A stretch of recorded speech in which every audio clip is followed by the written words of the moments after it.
Okay, so today I am going to give you a bit of a talk on creating a photographic exhibition or show. As you know, photography is many things for different people. For many of us, or many of you, it's a hobby, it's a pastime, it's something to feel proud that you're doing something artistic and creative. For others, it is our livelihood. It's the way we manage through keeping our families happy. As you always hear me saying, photography is not just about taking pretty pictures. We've spoken a bit about this a lot of times. And today we'll be speaking a little more. And in the old days, I would say, I'm talking around 25, 30 years ago, it was quite an easy way to do an exhibition because there weren't a lot of materials and the level of exhibitions wasn't that top notch. So a lot of times we would just mount on a cardboard, hang with a piece of string, and that was it. So that was one thing. Today, all that has changed drastically. Now, making valid photography, there is much more to it than buying great equipment and finding something to photograph. As always, one needs planning, and particularly when you are exhibiting your work, there has to be a lot of thought before we actually to do an exhibition. As you know, photography is very creative and it is an art form. I will not go into that. That is something that we have been discussing for decades now, and everybody today is convinced that photography is part of the art mediums. But basically, photography, as you know, if we break it down to the really basic things, it's actually a practical study of reality because we are recording what we are finding in front of us most of the times, and it's capturing and recording the pictures according to the light we have and according to our equipment, which today mainly is all about digitally. But I'm saying this because these are just the basics. They are not enough for you to go into doing an exhibition. We have to think a bit much more about this. In fact, the more one takes pictures, the more one sees images, even of others particularly, or sees things on internet, one is more likely to start looking for the unusual than the normal. And if seeing skills of a photographer, what do I mean by seeing skills?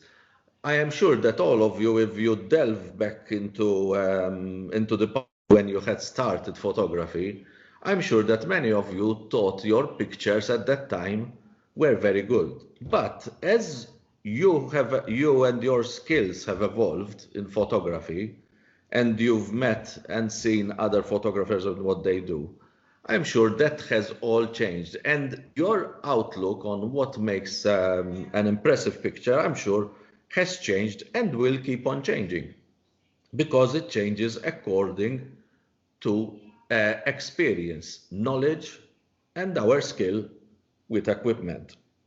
Today, as you know, one of the main skills needed is digital editing, post-processing, which has become a very, very integral part of a final print.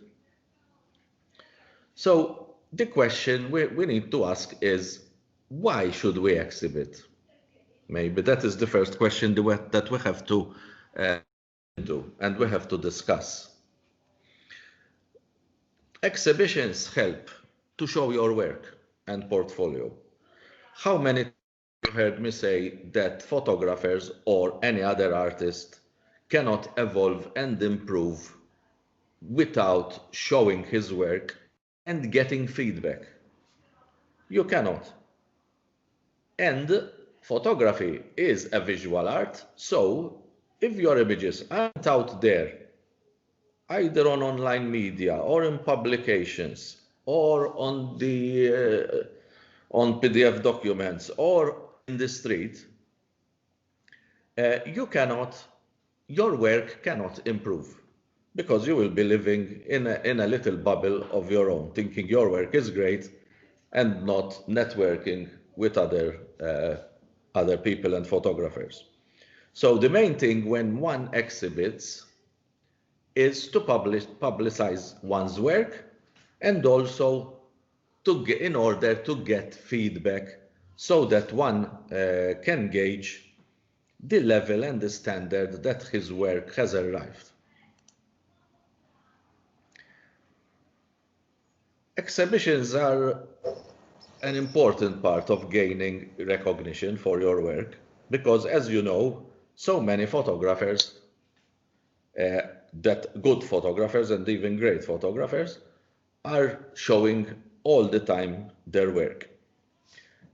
However, the way you will set up exhibition is a very important issue because there are a lot of things that one has to keep always in mind. Now, let's discuss also why an exhibition and not something else. Because today things are changing, particularly in this pandemic, we have had to make very, very big changes. As you know, it's very difficult to do exhibitions which are open for the public and doing an opening like we used to do in the old days because of health restrictions. So maybe we should think of now, instead of physical exhibitions, we should think of virtual exhibitions. In fact, if you go a bit around the internet and, for example, Google virtual museum visits, most of the museums, because of this problem, have upgraded and changed and made visiting the museums in a virtual manner possible. It's not the same thing, I know, but it's the next best thing to do. It's better than them having waited for a year or a year and a half doing nothing. So they've tried to do exhibitions in this manner, virtually. Even photographers and other artists are using this thing. And what is in favor, and I would really push you to explore these virtual exhibitions and try and do them. Why? Because they are much more cost effective than actually doing a physical exhibition in a gallery. Because in a gallery you have to print your images, you have to mount them, you have to frame them, you have to pay the costs of the gallery, and 99%, if you are lucky to sell, you will have to pay commissions to the gallery as well. So doing virtual exhibitions is a new, not really a new option, but is an option to be really considered in the light of how we're living our lives at the moment. So that's one thing to see. You don't also need to do an exhibition, a virtual exhibition. There is also, you can advertise your work through preparing a very professional looking, for example, PDF document with your work. I know that soon we will be having, Sita Tsopardi will be doing us one of these sessions where she will show how to create a PDF, what we would call a PDF portfolio of your work that would be in small size enough that you can send by email, you can upload online, and that will give you also, will make the society aware of your work as well. So again, we're just talking about different ways of trying to show your work to the public. Now, if you are going, let's go back to the traditional exhibition that we were talking about, a physical exhibition in a gallery. Without a good setup, the audience is likely to lose interest, even if your work is very good. So if you are thinking of eventually doing an exhibition in a gallery, you have to start thinking in detail how to set up the exhibition and what you have to do. First thing, when thinking about exhibiting, one should think of a team, of a project. Usually, exhibitions which are a mix of a lot of different subjects, of a lot of different types of work, are not all that interesting. But when one prepares an exhibition which is on a particular theme, where the photographer is saying something on a particular subject, usually that works better because it shows even more professionalism and more concept. Remember, today, particularly with photography having to fight with so many other creative visual arts, even like video, for example, nearly everywhere where visual exhibitions are run, this element is most important. And what is very important is the concept. What do we mean by concept? Ask yourselves, what are you trying to show your viewers? What are you trying to show the public? What are you trying to say with your work? Is there a message? Is there a way to drive awareness towards a certain subject? All these things, concept is important today. Some art critics go all the way and say concept is king. I don't tend to agree totally with them because I think any art, any show of art, which is an exhibition, let's say an exhibition or a project, needs to have a lot of things. It needs to have the right technique, the right medium, a concept, yes, a message, what are you trying to show, design and aesthetics, and the design and aesthetics are part and parcel also of the gallery.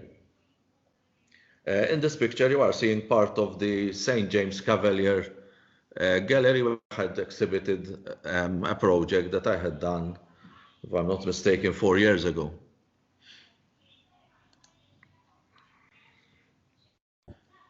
Now, keeping things sometimes simple is usually better. And also, one has to then, after deciding on the theme, the subject one is going to do, then one starts trying to see and choose the gallery. Now, in recent years, I would say in the last 10 years, there have been a lot of galleries sprouting out around the island. And the tendency is that it's now small galleries, which, for example, on average would hold 15 to 20 works, not the big halls that we were used to 2 decades ago. Today, as you know, property is so expensive, so a lot of galleries are smaller in size. In fact, we're coming very much to what there are in the big towns like London, for example. Leave the main galleries, which are the ones we all visit. But when you go to private galleries, they will usually be small operations. Why? Because it's not feasible. Big operations with huge premises as exhibitions. So a lot of it is going into small exhibitions. And in Malta, we have seen also that tendency going. Unfortunately, and this is errant that I can't not say, on the island these last years, there has been a big push for pushing traditional art away and encouraging modern art, conceptual art, in nearly all the galleries, unfortunately. And there are very little government-owned galleries who actually will let you, even if you pay, to exhibit traditional work. Like, for example, I don't know, you would want to make a black and white portfolio landscape on landscape. They will really not go for it. So So the choice today is, if you're not doing something ultra modern and conceptual or abstract, that you go towards the small galleries.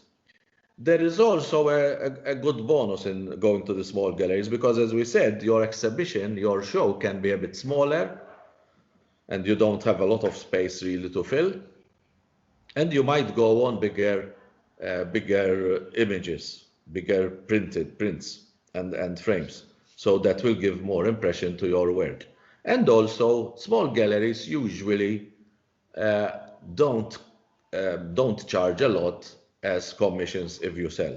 They would want you to sell because mostly they earn a bit of money from your sales, but still their commissions are usually very reasonable. So here one has to start try and see which gallery you should be going to. And that is all up to the amount of images you've got and also what type of exhibition you are showing. How important is the venue, the place where the gallery is? It's important and not, because what is more important is how you market your exhibition and how you raise awareness about your exhibition. If you are doing a physical exhibition in a gallery and not really putting in a lot of effort on how to market that exhibition through online media, particularly, maybe through television interviews, maybe through newspapers, I would suggest you don't even do it, because you would be spending a lot of money on preparing the pictures, taking them, preparing, mounting and framing and hanging, but people will not come. You have to get people to the gallery to see your work. And not only on the opening day. You know this system in Malta. Usually the opening days are pegged because there's a bit of wine going around. And the rest of the days you just see a trickle, even in big venues like St. James Cavalier. I'm sure you've all gone during the week or normal days, and it's like a ghost town because you need to get people there with something. By making, for example, lately, it has become part and parcel of all exhibitions, what we call an artist's walkthrough, where the artist on certain days and times is there showing around and talking about his work to whoever turns up, because that gets more people into the gallery to view your work. Normally, art galleries today have improved a lot than before. For example, before we used to try and there weren't all that many art galleries, so we sometimes had to use hotels, foyers of to do our exhibitions. I don't know, public places like government buildings, etc., which were not really kitted out as galleries. So we would have a lot of problems. And the main problems, as most of you would know, is the exhibition boards, how you're going on what you're going to put up your images, and also the lighting, because the lighting is a very important part of your work is going to be viewed naturally. Okay, so these things, take them into consideration when you're looking into a gallery. I've recently seen, not recently because at the moment we're not seeing anything, but last year I had gone to a couple of exhibitions which were at very nice places in a way because they were different, but they fell down because of bad lighting, for example, and not the right flow to move around the images. So these things, take care of them. As I said, going to small art galleries, there are a lot, in fact, not only in Valletta now, because as we said, there are a lot of little art galleries sprouting out, even Mosta, Nashar, Birkirkara. There are other galleries which are coming up, which one can look into, even Slema. So the choice of gallery where you're going to exhibit is extremely important. Okay, this is another gallery. This is actually, in fact, abroad where I had presented some images in Egypt. Usually, as you can see, as you all know, the background for hanging the prints is usually either white or gray, and sometimes it's black, but always very plain. Why? So that your picture stand out. Okay, if you can look at this image, you can see that, for example, this dark portrait was not put on the dark background, but on the white, so it stands out much more. Okay, so all these things have to be planned. Because the main idea of exhibiting your work is that they stand out. In fact, the plainer the gallery, the better it is. Because, as we always say, even when we're shooting, for example, in portraits or doing things, we are always saying, particularly myself, I will always tell you, take care of the background, make sure it's plain, make sure it doesn't fight for attention with the main work. And naturally, the gallery can fight for attention for the main work. Imagine, for example, exhibiting in the ballroom of Palazzo Parisio upstairs, where you have all that gilt. Your works will be lost, will be swallowed up by that. I mean, I'm giving a very exaggerated example. Now, again, once we're setting up the exhibition, I think that a brief detail about the artist, something about yourself, because you are trying to promote your work and yourself, is important, as is a concept. I am not very much into not saying anything about the exhibition or why the artist is doing an exhibition. There should be some, at least brief explanation of the work and where the artist wants to go. Maybe I would never spoon feed the viewers, but a bit of guidance is needed. I'm not very much in favor of, for example, throwing abstracts and doing an exhibition with abstracts and just letting the general public come out with their idea of what the work should be. I think that a bit of guidance is needed. Excuse me. So, as I said before, this concept should get the body of work quite much more powerful. When we're talking about concept, it reminds me as well about the MIPP qualifications, which we had recently. You would notice, even if you go on our new website, look at the qualified panels, even of past years, you will see that usually successful panels, particularly in these last 6-7 years, the concept, the subject has been very important, and it's easily understood, and it shows the work as something which is together, which holds together. It's not sporadic. It doesn't give you, your work should not give, the exhibition should not have gaps in it, in which a viewer will start saying, but listen, I don't think he had enough work on his original idea, so he's used some fillers. Avoid this idea of filling in. Better make the exhibition smaller instead of putting in images which are really not helping the main body of work. Now, as we said, while you are looking at the venue, your amount of work and the size of your work is naturally important, because you can't, if you're going on a lot of work, a lot of images, you can't use a small gallery. And alternatively, on the other hand, if you have few pieces of work, maybe you're restricted through a budget, you shouldn't go for a big venue. So again, the venue depends on the amount of images that you have. There are some places which sometimes we do not really consider, and lately I've noticed, thankfully, and I think it's a very good idea, that certain government entities, and the MIPP has worked with some of them recently, and we had various competitions being run nationally, and then a public exhibition being used.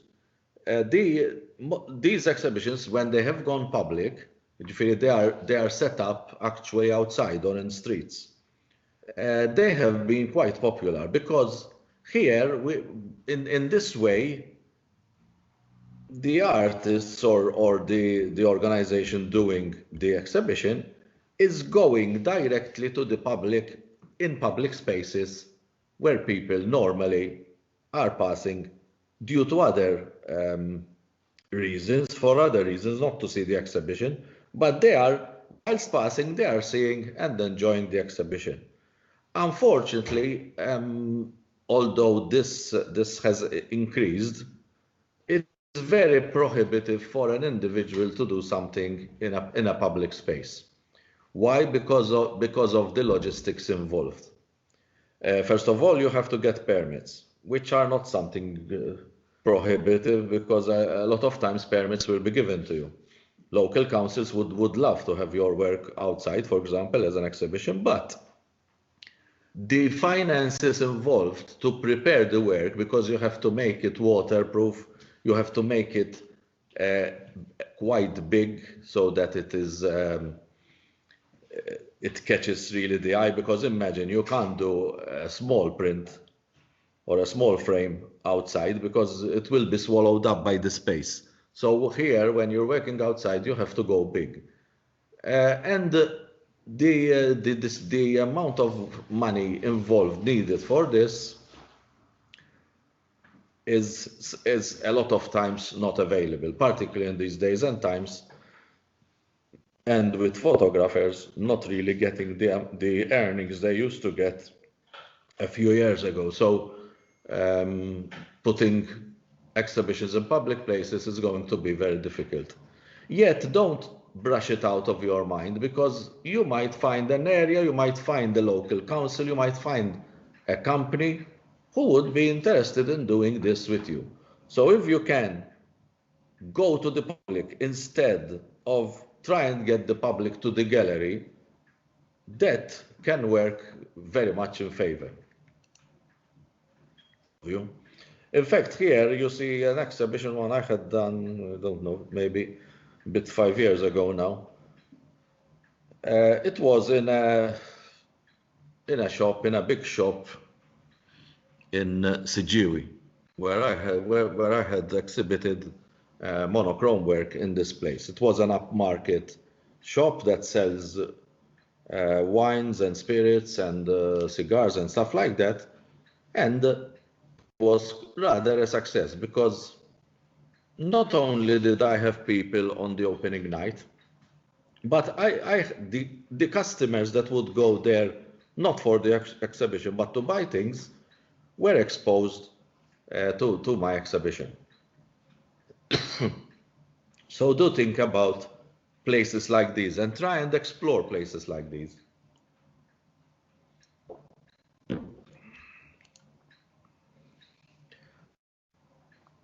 So if you are contracted with a business organization or sponsor, then they might suggest a venue, or you might entice them to exhibit at their venue. Today, there are a lot of things which can help you, because as we know, there are a lot of materials which you can print, on which you can mount, materials which are heavy, materials which are light, surfaces. So you can adjust then, tailor the work according to where you're going to exhibit it. It's important that once you select the venue and choose the venue,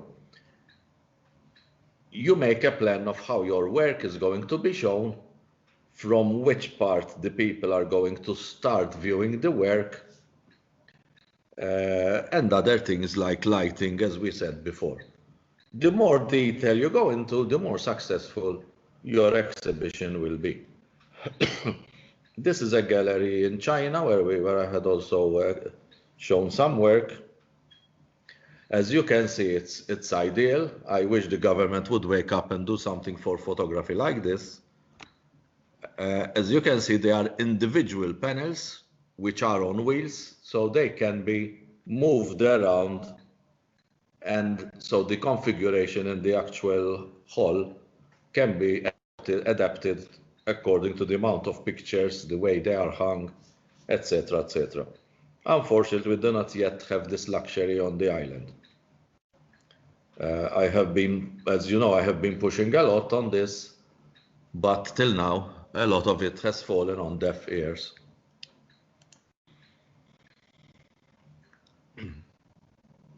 So if you're moving towards an exhibition, make sure you start, before you actually start planning yours, go to a lot of venues and other exhibitions that are on. That way you can get a lot of ideas. How about framing your images?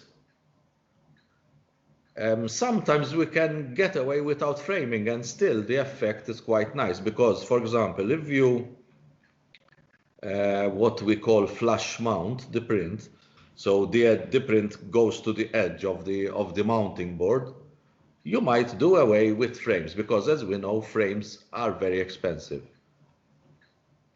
Just as a reminder, I'd like to remind members that the MIPP has around 40 frames which are there for members who want to exhibit, and we can loan them out to our paying members when they need them. So don't forget that, because that will save you a lot of money. So you can either flush mount or you can do simple framing. The simpler the frame, the better usually. The frame should never overpower the exhibit. You all remember pictures that we had, that our parents had or our grandparents had, where usually one would be more interested in looking at an elaborate frame than at the actual content of the picture. We've turned full circle, and today the less glary are the frames and the less unobtrusive, the better. Preparing for the exhibition is important as well, because you will need a lot of time to prepare. Because, as we said, it's not just a matter of getting together an amount of pictures. No, it's all a project-based initiative where you are thinking of an idea, where you are starting to take the images, where you are planning the gallery where you're going to show them, and where you start doing the marketing a lot before. A deadline is important because you must be disciplined and work towards a deadline, because otherwise you will never finish. But you need to give yourself a lot of time. It's the same like when we talk, we tell members to submit qualifications. You need a lot of time to prepare. These things are not rushed, and as you are noticing, they involve a lot of work and expense. So it's not good to rush things and then realize that you could have done much better. So organize a timeline for such specific events on the day, for example, and whether you will need to organize a small reception, seating, basic facilities, go into detail. Are you going to prepare a leaflet or something? Are you going, perhaps, we have other things at hand these days where you can, concurrently with exhibiting, for example, images, you can project images through a digital data projector. So you've got like something which is moving as well, and you can include much more work. I have done several exhibitions like these, and I can assure you that it helps a lot for people to come and see your exhibition, and also at the same time they are seeing images through data projection. Transportation. It's not to be neglected, because if you've got, particularly if you've got big frames or images, you're going to have to think of transporting them.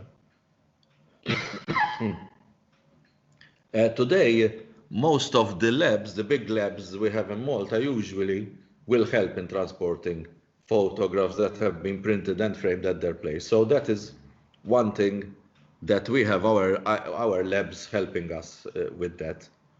But look how much it would cost if you were exhibiting abroad, for example, with frames. A lot of times you can do other things. For example, recently we exhibited some work in Japan, and usually whenever I'm exhibiting abroad, I will try and find a printer at that place, and sometimes also the local associations will help and send the images as files. They print them over there so that I don't have to pay all that money to print and mount them and send them as freight by post. So it's that's difficult. Whenever I can, if I'm exhibiting abroad, which is again another different thing, but just to mention it, think about this.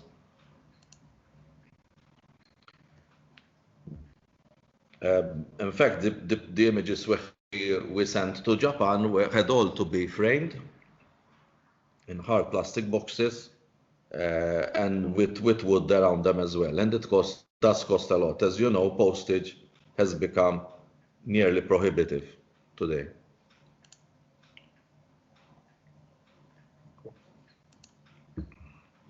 So usually when I'm exhibiting abroad, and I had done a small exhibition in London, I had taken the prints up with me in my suitcase, because I had just mounted them professionally on tin artist's board.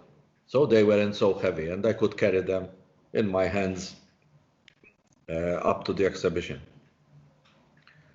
Now, one thing you have to also consider when you're doing an exhibition is whether or not you're going to sell your work. In 99% of the cases, I would say sell your work. Otherwise, how are you going to try and recoup some of the costs that you've done? So a lot of people doing exhibitions, or particularly for the first time, ask me about how to price.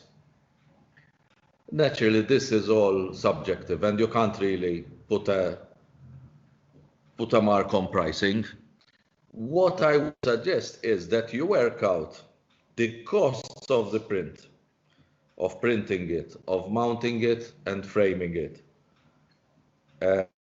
and then at least double or treble that price. So if your exhibit is around 50 euros, I would go at least to 150. But that is all up to the type of work you're exhibiting, your prospective viewers or clients, would be clients, who they are. All that, there is no hard and fast rule. Do remember that in Malta you have to pay VAT as well to the government when you sell from a gallery or from an exhibition, and it's 18%. So do calculate that in your price. Now, as we said, marketing, publicity and advertising of the exhibition is extremely crucial. Bear in mind the amount you will be spending in comparison to how much you will be charging. And as you know, remember as well, so that you avoid disappointment, it is very, very difficult to sell photographs, as we know. It's not the same with paintings and stuff like that, because if you've got good work, people usually go for buying paintings, sculptures, stuff like that. But you know that unfortunately the mentality, a lot of people still think that photography is something that can be done in a lot of copies, Today, with the cameras we have, a lot of people think they're better than the photographer or who's exhibiting. So bear this in mind, because do not go out and spend a lot of money, which can run into thousands actually today, thinking you know that people are really going to buy, it's easy to sell, because it's not. And what will break or make your exhibition is the content of it, the subject. For example, we see a lot, let's say you're into portraiture, right? And you love portraits, and you do an exhibition on portraiture.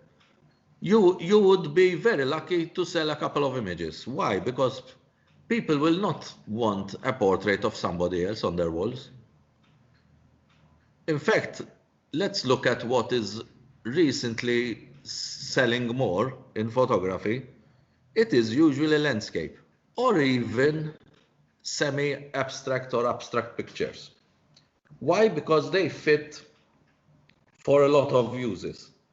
You can use them in an office, you can use them in a hospital, you can use them at home. So be careful what subject you are going to exhibit, because that will influence a lot whether you're going to sell or not.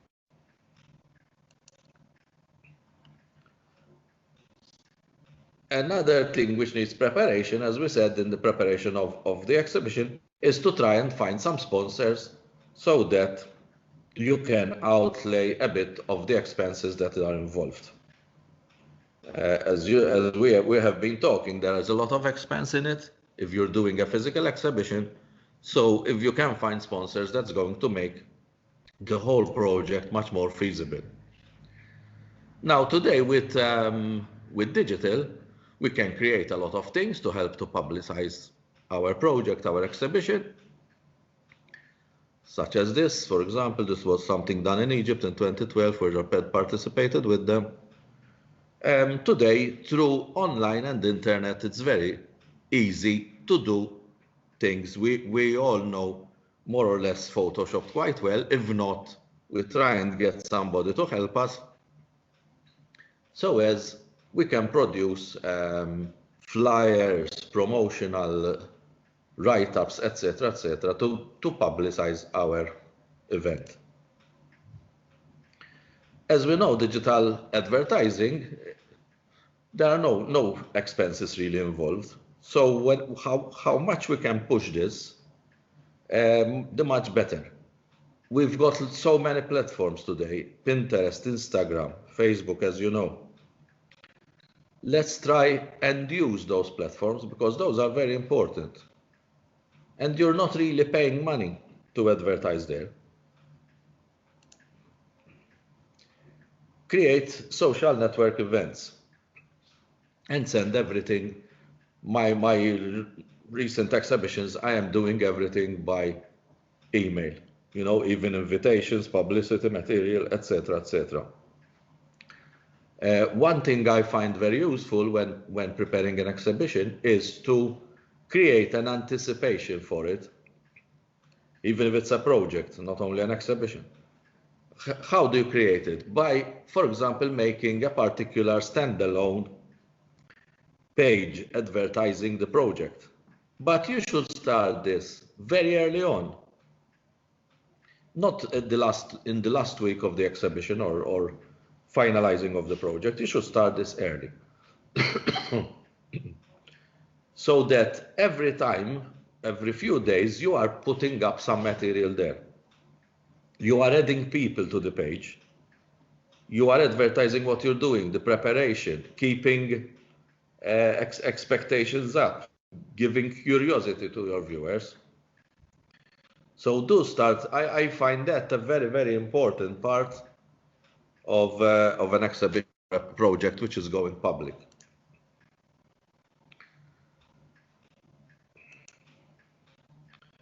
Consider also other factors when you're printing. Gloss or matte. Take into consideration the type of lighting of the venue. Sometimes I have also used perspex instead of glass, so that the frame is not very heavy, etc. The thing with Perspex is that it scratches very, very easily. You just touch it a bit and it scratches. So be careful if you're using Perspex to really handle your works carefully. And if you print on gloss or matte or a particular surface, depends again on the type of work. I tend to like semi-matte for monochrome work, and then gloss for work which has a lot of colors, because the colors come out much more vibrant. This is a little checklist that one has to ask yourselves before actually doing the exhibition or project. Are you going to do prints or online? Or are you publishing a book? Again, is the book going to be printed or is it going to be online in virtual? What format will your prints be or your exhibits? Are you doing a particular theme or not? As we discussed, a theme will usually prove more successful. Plan your concept. See what you're going to try to get people interested in the subject. If you're trying to raise some awareness. The actual planning of the images. When I'm doing such projects, I usually even sketch these images. You don't need to paint them. You don't need to know how to draw. But sketching your photographs before you actually shoot them makes the planning and the setting up of the exhibition much better, because you are studying each and every step. What size are going to be the exhibits? Are you going to laminate? How are you going to mount and frame? Where are you going to do the printing? Which lab? As we discussed, the pricing of the exhibits, then the actual hanging, and naturally before, one would have studied the venue, as we have discussed. And also invitations. Invitations usually, as I said, I send them by email. Just one thing about the people you invite to your exhibition. It's good to invite family and friends, etc., but those usually are not the best buyers of art. You should source out. I mean, I'm not telling you don't invite your family and friends, because that's silly. But you should also make a list and invite people who have more or less the money to buy art. Okay, because that gives you a much better chance of selling your work. Other things, the promotion and the email flyers that you should prepare, posters.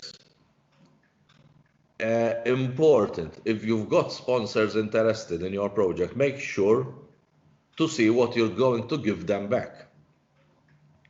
Show their logos, pump up their names everywhere. Maybe afterwards present them with one or some of the works. If they have really sponsored you well, why not? I once had an exhibition which was sponsored just by one company. They had paid for everything, and when the exhibition finished, I gave them the whole set for their offices. They were happy. I could go back to them with another project, and I was happy as well, because my work was hanging for all the time in their offices. Who's doing the speeches? A bit of something to say about the exhibition is important. Try and find maybe a person who can talk properly about your work, and hopefully who knows you as well. And also do not look for somebody, I mean, ministers or government officials, if you're not connected, because these people have their speeches written by others. I would try and get people who are in art, who can really talk about your work. Naturally, don't forget photographic coverage of your event, your artist statement,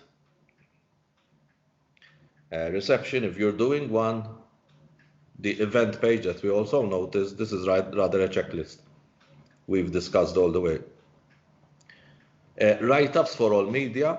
Remember as well, when you are promoting an exhibition or a project, when you send press releases to the media, which you're sending, for example, to English-speaking newspapers and multi-language newspapers, be aware that you have to write them in both languages. A Maltese language newspaper will not publish, not even look at a press release in English. So we have to cater for both. Approach TV and radio interviews, because these today, I mean not today, these last years, the most powerful promotion tool is TV.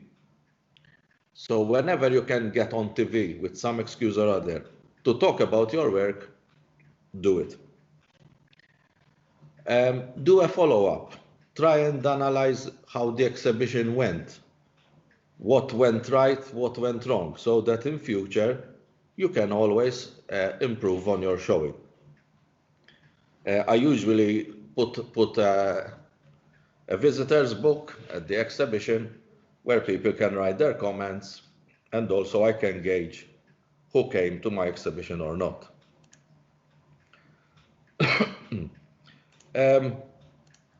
Now I'd like to see if you have any, if you've got any questions, you can put on your mics. Charles, you can talk. Yes, Kevin, you've mentioned a lot of things. And what happens with all the ideas that you've mentioned is you cannot do them on your own. But you haven't mentioned the curator. Is it a curator important or necessary? What is the role of a curator if you engage one? Yes, you are right. In this case, I did not mention it. Why? Because usually I'm my own curator, so because I've got experience. But you are very, very right to mention that if a photographer or an exhibitor does not really have the experience, a curator will definitely be a good idea. What's the role of a curator? He has to walk you through bit by bit and give you advice on all the facets of preparing for an exhibition. As you can see, there is a lot involved. The curator and the artist have to move hand in hand, where the artist should try and give his own ideas, but the curator should try from his experience guide the artist again to be successful, for his exhibition to be successful. And how would you choose a curator? Sorry? How would you choose a curator? Look for experience. Go for a curator. Who is the curator going to be? Is it going to be the the manager of the art gallery, or is it somebody that knows the work that I'm doing? No, I would choose a curator should be different from the owner of the gallery, because the gallery will try and pull towards him or her. And also, knowing the work does not make you a good curator. A good curator should know the ropes of setting up an exhibition, how your work will look in the gallery, how to frame your pictures, how to mount them, how to market the exhibition, how to prepare for it, how to use online media. That's where the curator comes in. And you choose the curator through, as more or less you choose a photographer on our island, by word of mouth, by experience, by recommendation, and by seeing what that person has done before you approach them. Thank you. Thank you. Andrew, you are asking, at what point in a photographer's career is it optimum to exhibit? Well, That's totally subjective. I think it's a point when normally first you would try and exhibit during collectives. You would start off with collective exhibitions so that you get a bit of an idea and a start. But later on, one should move if you've done collectives and you've got quite a body of work behind you or a career, then you should exhibit by yourself. But it's not a question of years, because I've seen people who have come on the scene in a couple of years and have done such really successful exhibitions. And I've seen others who've been in the business for 20 years and have never exhibited or even thought about exhibiting. So it's different. How do you gauge? Noel is asking me, how do you gauge if the exhibition is successful? Is it by the number of prints sold? Not only. It can be successful, Noel, not only through selling prints, which is, as I said, very difficult, but it can be a successful when you can see that your exhibition, your show, whatever you've done, has created a sort of following base to your work. Many people have seen the work, some have discussed it, some have spoken about it. So here is where your exhibition is, because it's not only in selling that the exhibition is successful. It's how people start looking at your work after you have exhibited it. How many new viewers you've sort of aroused interest with your work in. So that is part of it. Unfortunately, judging an exhibition success by the number of prints sold, particularly on our island, is not usually very good, because it's very difficult.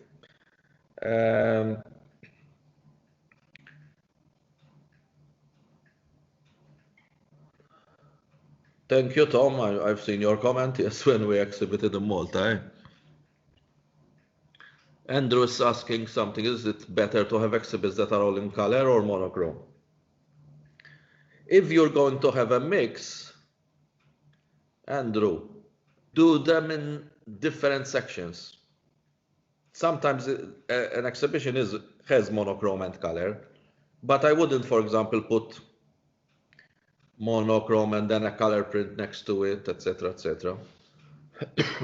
I would make a whole section, for example, with color, and then another section next to each other with monochrome. Tessa, if you wanted to exhibit with other photographers, how do you go about finding others to exhibit with you? Is it someone who has the same style or similar style to you? No, not really. Again, there is no hard and fast rule about this. Actually, my suggestion is this. If you are exhibiting with somebody else, first of all, make sure that you more or less both have the same standard and level, technical level, aesthetic level, creative level of work. But as a subject, I would try to go as much different as possible. Why? Because if you're going to have, let's say, for example, you are going to exhibit landscapes and you've got some other person exhibiting landscapes, the exhibition might start looking a bit boring and repetitive. But imagine, for example, one is doing landscape and one is doing street photography. Again, if you're doing this, do not mix the work. Each photographer would have his own area where he will be exhibiting his work. That is again, my opinion from experience. Should it be one theme throughout? It depends on the work. I would usually have one theme throughout or one type of photography, one genre of photography. When you're mixing, sometimes we do see exhibitions which are have a lot of mixed subjects. But these are usually retrospectives. What do I mean? Retrospective is an exhibition where somebody who has been an artist, let's say a photographer, a successful photographer for a number of years, would exhibit different periods of his work in different periods of his career. That way, yes. But doing a personal exhibition, particularly when one is still building a career, I would suggest to keep on one theme.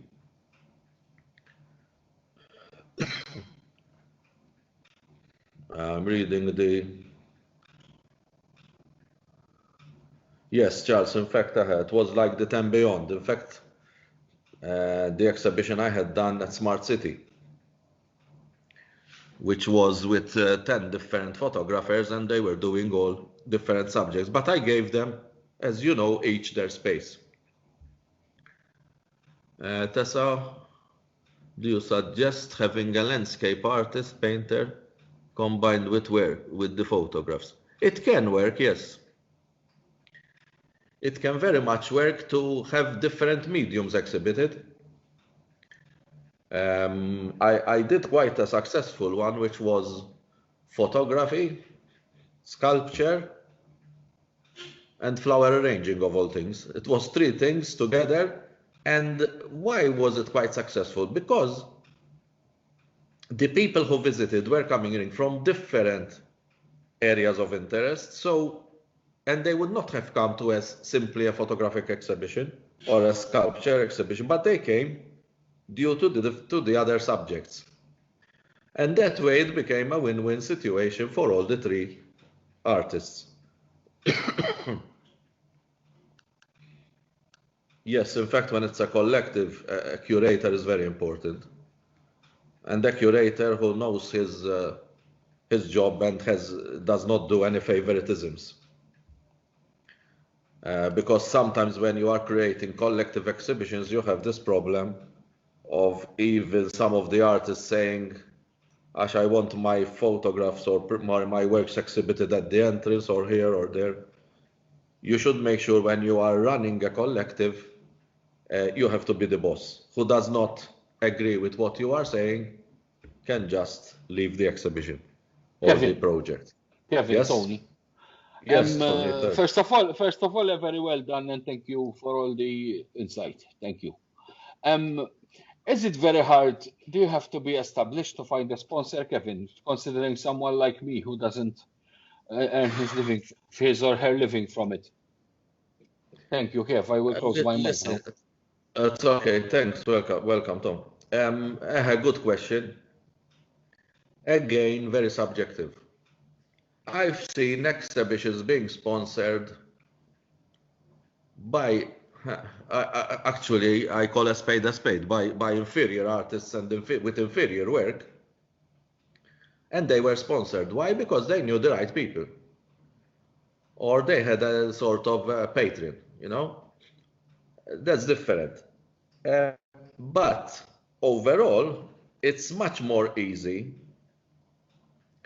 when you go to find sponsors, and it's getting more and more difficult. So we understand this. To go with a very successful background. If you can show the sponsor, listen, I've done these exhibitions already. I've published these books. I've worked for these big companies. That is going to get them much more interested in sponsoring your work. Coming from totally outside and then unknown, it's very difficult, unfortunately. In your case, for example, Tone, and people like you, I would suggest to do something more as a virtual exhibition online, because that will not mean a lot of expense, and it would set you off. You start building some background, some project work. Thanks very much, Kevin. Yes, that's a good idea. I will consider that. Yes. I think you should. Or even, I mean, basically, a very good PDF with your work and start circulating it. Yes. Good idea. I would start from there. Let me tell you, to be honest, today, even myself, I would find it hard to find sponsors. I imagine so. That's why I asked the question. I think sponsors are getting harder to find. It's getting harder. In fact, it has a lot of it having worked in a committee, privately, you know where. I experienced that, you know, the how hard it is to find sponsors.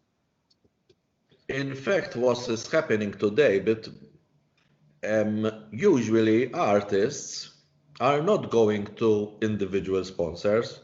They're trying to obtain funding from government or EU funding projects.